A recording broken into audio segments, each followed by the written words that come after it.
Day Granblue Fantasy Relink was announced back in August of 2016, I knew that this JRPG needed to be injected into my veins. From its colorful world, badass character designs that didn't need to go in so hard, and of course, its flashy action RPG mechanics helmed by Platinum Games was just a cherry on top.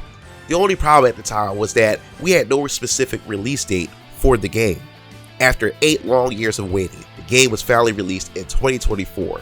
And I had a chance to complete the game. So, does it live up to the hype I was anticipating after all these years? Well, let's find out. As I mentioned earlier, the game's presentation is what drew me in from the very beginning. Games with a stylized art direction grabs my attention because they make a game stand out from the rest.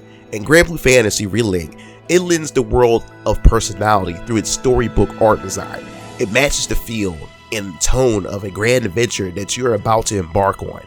For someone who has no interactions with the Granblue IP before this game's release, the atmosphere feels familiar, and the characters and their music match the bountiful world of this game.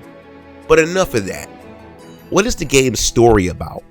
The story takes place in the Sky Realm, a world made up of floating islands connected by airships, ancient magics, and powerful primal beings.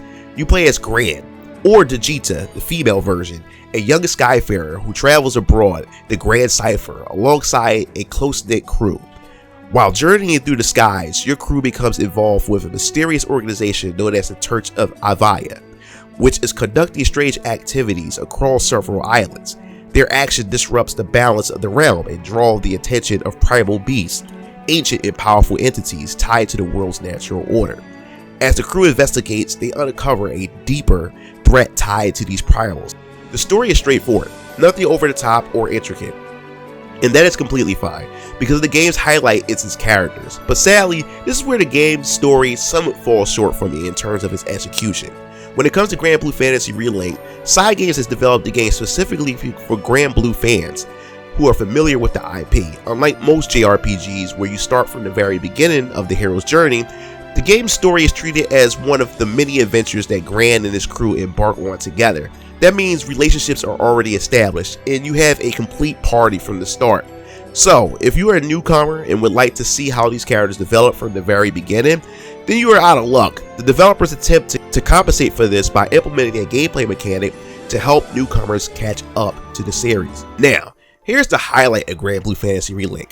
Its gameplay. It turns out it's not what I expected, and I'll explain why. This game isn't a traditional action RPG adventure where you traverse various towns, explore dungeons with branching paths, etc. Instead, this game is much like Monster Hunter or Phantasy Star Online 1, where everything is mission-based quests that takes place in a hub-based town. Here is where you spend most of your time within the game. This is how you obtain quests from NPCs, upgrade your weapons, trade resources for crafting equipment, etc. If you play games like Monster Hunter or PSO, then you know what these games are. They're pretty much grindy. In Granblue Fantasy Relink, you find yourself revisiting the same quest and dungeons multiple times to level up characters and gain resources necessary to craft gear you desire. This is not exactly what I hoped for in this game, but it wouldn't be fair to judge the game based on what I wanted it to be rather than on what it actually is. So after realizing this, I had to reshape my expectations, and because of it, I allowed the game to express itself to me. The combat is where the game shines. It's a typical action RPG where you can assign specific skills to a button, which you can change together with your basic attacks. Depending on the order in which you press the square and the triangle button, the combo sequence will change with a different combo ender. The attacks feel good. The hit sparks and the particle effects really make each encounter feel epic. The fear I had about the game was that I would get bored due to the repetitive nature, but I can kindly say that wasn't the case. This is mainly due to the various crewmates found in the game. Crewmates are pretty much your party members who join Gran on this adventure. There are about 17 in total, not counting the DLC crewmates. However, there's a catch to obtaining them in the game. In the game, only Gran and Digita, Eugene, Io, Catalina, Rankum, and Rosetta are relevant to the story. This means the other crewmates that you recruit in the game do not appear in the main story and do not interact with anyone throughout the entire plot. This may turn off players who were expecting story driven with character development, Sad to say, the story campaign does not deliver on that forefront. To unlock crewmates, you have to earn crew cards by completing certain quests and meeting certain conditions during playthrough. Once you unlock them, you can immediately add them to your party, but there is a downside to this, which I will get into in a moment. Each character offers a unique playstyle, which in turn stops the game from feeling repetitive, and it really feels like a buffet of offerings in terms of combat because of it. You can tell side games spent most of their time taking that under consideration, because you will find yourself constantly in the menu system trying out different characters and builds you develop during your playthrough. Each character has their own mastery tree, which allows you to increase the stats of your character and learn new skills. However, remember that I mentioned that there's a catch to recruiting characters.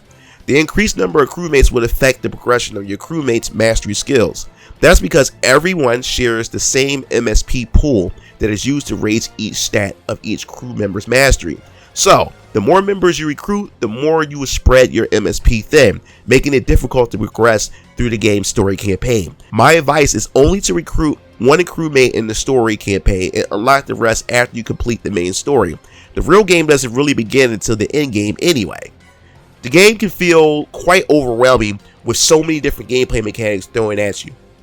You have weapon upgrades, in which you can force them into more powerful weapons, but it also requires resources from certain monsters. If there's a weapon you love the most, you can always upgrade it, but they also cap, which means you have to meet requirements to uncap them. The more crewmates you have, the harder it becomes to spread resources around, so you must focus on the characters you really want to level and progress. This requires constant grinding of the same quests, and to obtain these quests, you must talk to NPCs. This is where the game starts to lose me a bit. The quest types are minimal, with some quests involving killing a particular boss, clearing hordes, and traveling from one end of the map to the other, among other tasks.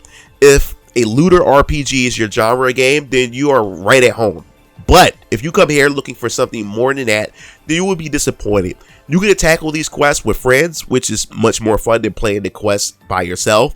Where the appeals come from is the constant repetition of these quests, which determines your score based on your performance and the requirements met during each pursuit. Depending on how well you meet the checklist provided during the quest, the nature of the quest will change. This means that some quests will throw a secret boss at you simply because you killed the main boss in a shorter time than required.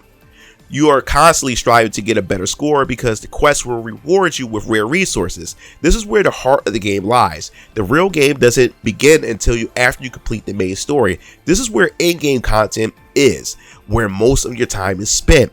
There isn't much of a dungeon variety and no honest exploration within the areas you are questing in. The maps are typically linear with no branching paths. They follow a direct route from point A to point B. The locations you can visit are based on how many quests you have unlocked. If your friend hasn't unlocked many quests during their playthrough, then making them the leader of a lobby isn't the best idea, because you can only progress as far as that person's playthrough in terms of quest variety. Now, what people enjoy the most about the game are the sigils, which are stat boosting effects you can equip to your character. This allows your character to behave differently based on what sigil you attach to them. Sigils also have different levels that determine their effectiveness. This is how you create limitless character builds based on the sigils you equip, allowing for addictive gameplay. One thing I forgot to mention, cannot switch to your other party members during combat. Whoever your party leader is, that is the only character you can control. Once you exit the combat, you must go back to the main menu and switch your leader if you want to play another character. This one was the most significant letdown for me. Switching party members in an action RPG makes the fight feel even more strategic and engaging. So this was a missed opportunity. Also, if you want to play as female Gran named Vegeta, you can swap them in and out at any time. Specific dialogue changes are made depending on who you select, but nothing too drastic. Remember when I mentioned that getting to know the characters from the beginning is non-existent? Well, side games tried to make up for that with a feature called Fate Episodes. This is where you get to view episodes of each character to get to know them personally, including the characters that you recruit on your team that's not part of the main story as well. The problem is this feature is treated as a light novel with a wall of text and voiceovers, and some will provide you with a battle sequence or some short exploration, and to be honest, this feature sucks. This feature is also locked behind progression through the main story and character levels. I found myself skipping through all of them because of the amount of text crawls this feature provides. This is the least interesting way to introduce newcomers to these characters. But overall, despite the game's nice presentation, there is something here to enjoy if you are a person who enjoys looter RPGs that involve a ton of repetitive grinding, whether by yourself or with friends, then you will find yourself right at home.